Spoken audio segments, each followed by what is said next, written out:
Welcome to Map Your Mind. Travel through the world with your brain.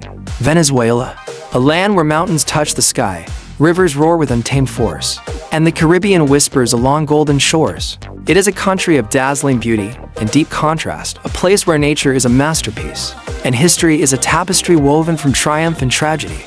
Before modern borders, before even the name Venezuela was whispered by European tongues, this land was home to ancient peoples. The Arawak, the Carib, and the Tomoto-Cuica thrived here. They built their lives in harmony with rivers and forest, cultivating maize, cassava, and cacao long before the first European sails appeared on the horizon. Each tribe had its own rhythm. Some lived by the coast, masters of fishing and trade, while others carved terraces into the Andes to farm the fertile soil. Then came 1498. Christopher Columbus, on his third voyage, gazed upon these shores. He saw stilt houses along Lake Maracaibo and thought of Venice, calling the place Venezuela, or Little Venice. But this was no Venice. This was a land of far greater wildness and power. In the 16th century, Spanish conquistadors arrived, seeking gold, pearls, and territory. The indigenous peoples resisted fiercely, but the Spanish claimed the land, establishing settlements and exploiting its resources. Pearl fisheries in Margarita Island became a crown jewel for Spain's empire. The fertile valleys of Caracas began to grow cacao, which would later become a global obsession. Yet beneath the surface, resentment grew. The Spanish hierarchy enriched a few while most suffered in poverty. The seeds of revolution were quietly planted. By the late 18th century, winds of change swept across the Americas. In 1810, inspired by uprisings elsewhere and the weakening of Spain during the Napoleonic Wars, Venezuelans began their push for independence. The fight was brutal, filled with victories and crushing defeats. But then came Simon Bolivar, El Libertador. Born in Caracas, Bolivar became one of the greatest revolutionary leaders in history.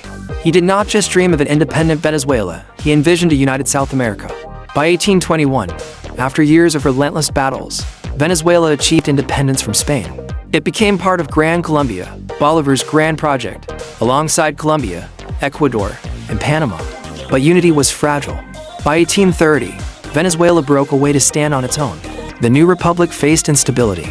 Throughout the 19th century, the country endured civil wars, power struggles, and shifts between dictatorships and fragile democracies. Yet its fertile lands and strategic coastline remained valuable. In the early 20th century, oil was discovered. This black gold transformed Venezuela into one of the wealthiest nations in Latin America. Cities like Caracas and Maracaibo boomed. People from across the world migrated here, drawn by opportunity. By the 1970s, Venezuela was a symbol of prosperity. Its oil revenue funded infrastructure, education, and healthcare. It seemed the country had finally secured a golden age. But prosperity is fragile.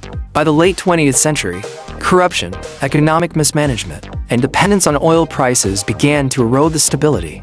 The political stage shifted dramatically in 1999, when Hugo Chavez rose to power with his socialist Bolivarian revolution. Supporters saw him as a champion of the poor, using oil wealth to fund social programs.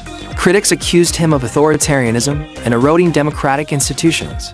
After Chavez's death in 2013, his successor Nicolas Maduro faced mounting crises. Falling oil prices, hyperinflation, political unrest, and shortages of basic goods shook the nation. Millions fled Venezuela in search of a better life, creating one of the largest migration movements in modern Latin American history. Yet despite the turmoil, Venezuela's heart continues to beat with resilience. Its people carry traditions that echo centuries of history. The rhythms of jarapo music fill the air, dancers twirling to the sounds of harp, cuatro, and maracas. Caracas bustles with life, street vendors offering arepas, warm corn pockets filled with cheese, meat, or beans. On the coast, fishermen cast their nets at sunrise as pelicans glide overhead. Nature, too, remains Venezuela's greatest treasure. Angel Falls, the tallest waterfall in the world, plunges nearly a kilometer from the edge of Atapuy in Canaima National Park. The Orinoco River winds through rainforests teeming with jaguars, giant otters, and pink river dolphins. The Andes rise in the west, offering cool mountain towns like Mérida, famous for its cable car, the longest and highest in the world. Offshore, islands like Los Roques boast turquoise waters and coral reefs untouched by time. This is the paradox of Venezuela, a nation with immeasurable natural wealth and cultural richness, yet weighed down by political and economic hardship. A place where joy and struggle coexist, and still, its people find ways to dream. From street murals calling for freedom, to baseball games where entire neighborhoods cheer as one, to the quiet strength of farmers tending fields under the Andean sun, Venezuela endures. Fun fact: Venezuela is home to the world's largest lake, Lake Maracaibo, which also holds the record for the most lightning strikes in a single place on Earth, known as the Catatumbo lightning. These electrical storms can happen up to 260 nights a year, creating a natural light show visible from miles away. Where will your mind travel next?